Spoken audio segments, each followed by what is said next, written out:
Hi friends, welcome to Lucky Winnie Box. మా ఛానల్ని like చేయండి, షేర్ చేయండి, అలాగే సబ్స్క్రైబ్ చేసుకోండి, గంట కూడా నొక్కండి, మా సపోర్ట్ చేయండి. ఈరోజు ఒకటి క్యాబేజ్తో వచ్చిన రెసిపీ ట్రై చేస్తున్నా, క్యాబేజ్ పకోడీ.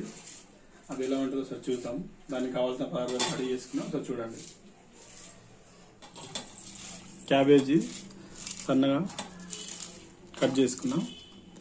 కొంచెం ఉప్పు వేసుకోవాలన్నా, నేను ఉప్పు వేసుకుని మంచిగా కలుపుకోవాలి. ఫస్ట్ ఈ ఉప్పు, క్యాబేజీ మనం సన్నగా తరుముకున్న తర్వాత ఇలా కొంచెం రుచికి సరిపడా ఉప్పు టేస్ట్ చేసుకుని వేసుకోవాలి. ఫస్ట్ ఉప్పు మంచిగా కలిపి వేసుకున్న తర్వాత రుచికి సరిపడా ఉప్పు వేసుకొని ఉప్పు మంచిగా కలుపుకున్న తర్వాత ఇలా నెక్స్ట్ ఇంకేం కావాలి అనేది చూసుకుందాం. కార్న్ ఫ్లోర్ 2 టీ స్పూన్లు,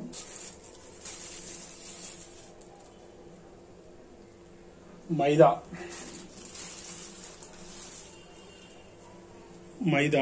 ఇది కూడా 2 టీ స్పూన్, కొంచెం శనగపిండి ఇది కూడా 1 టీ స్పూన్, కొద్దిగా కారం, రుచికి సరిపడా కారం, ఇంకా కారం తర్వాత కొంచెం 1 టీ స్పూన్ ధనియా పౌడర్ మనం వేసి ఎంత కూడా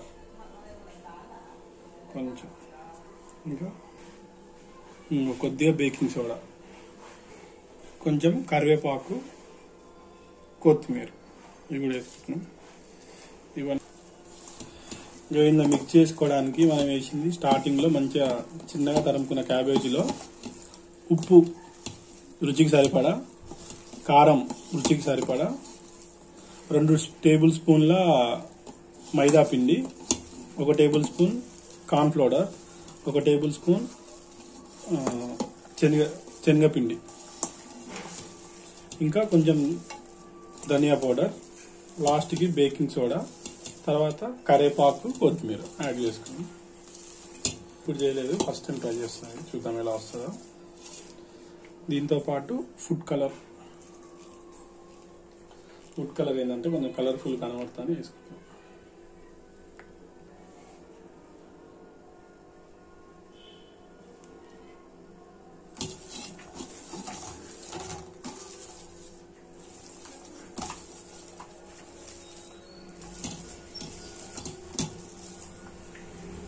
ఇది బాగా కలుపుకుంటున్నాం చూడండి. ఇలా వాటర్ అయితే మనం ఏం యాడ్ చేయలేదు, ఎందుకంటే మనకు ఆల్రెడీ వాటర్ ఉంటుంది క్యాబేజీలో. సో వాటర్ అసలు యాడ్ చేయకుండానే బెస్ట్. వాటర్ యాడ్ చేసామంటే ఇంకా మొత్తం వాటర్ అయిపోతుంది, మన చేతికి రాకుండా అయిపోతుంది అన్నమాట. సో వాటర్ యాడ్ చేయకుండానే చేసుకోవాలి.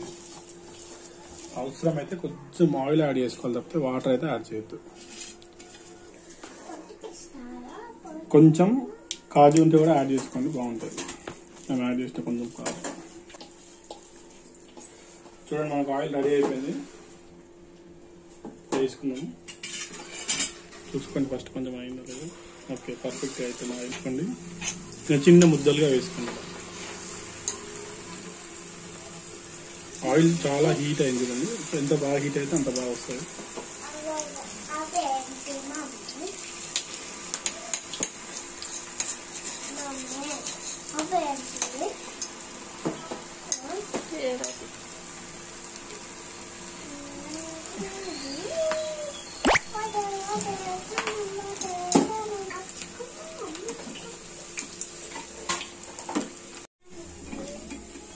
చూడండి, ఇలా బ్రౌన్ కలర్ లో వచ్చిన తర్వాత మనం బయటికి తీసుకోవాలి. వాటిని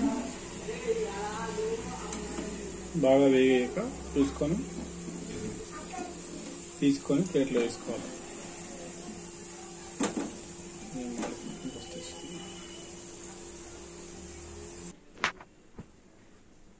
ఫైనల్ గా మనకి గుమగుమలాడే క్యాబేజీ పకోడీ రెడీ అయింది. చూడండి, చాలా ఈజీ. ఫైనల్ గా మనకి గుమగుమలాడే క్యాబేజీ పకోడీ రెడీ అయిపోయింది. చూడండి ఎంత బాగా వచ్చిందో, బాగా క్రిస్పీగా బాగా వచ్చింది. ఇది ఎంత బాగా కలుపుకుంటే అంత మంచిగా వస్తుంది. ఇలానే ఆనియన్తో సర్వ్ చేసుకుని తింటే చాలా బాగుంటుంది. క్యాబేజీ తినిన వాళ్ళకి ఇలా చేసుకుని తినడం వల్ల క్యాబేజీ కూడా తిన్నట్టుంటుంది అనమాట. చాలా మంది క్యాబేజ్ కర్రీ ఇష్టపడరు కదా, క్యాబేజీ పకోడీ అయితే ఈజీగా తింటారు. సో థ్యాంక్ యూ ఫ్రెండ్స్, మా ఛానల్ని మేము చేసిన ఈ క్యాబేజీ పకోడీ ప్రాసెస్ కనుక మీకు నచ్చితే మీరు ఇంట్లో ట్రై చేయండి. ఎలా వచ్చిందో మాకు కామెంట్ చేయండి. అలాగే మా వీడియోని లైక్ చేయండి. Thank you.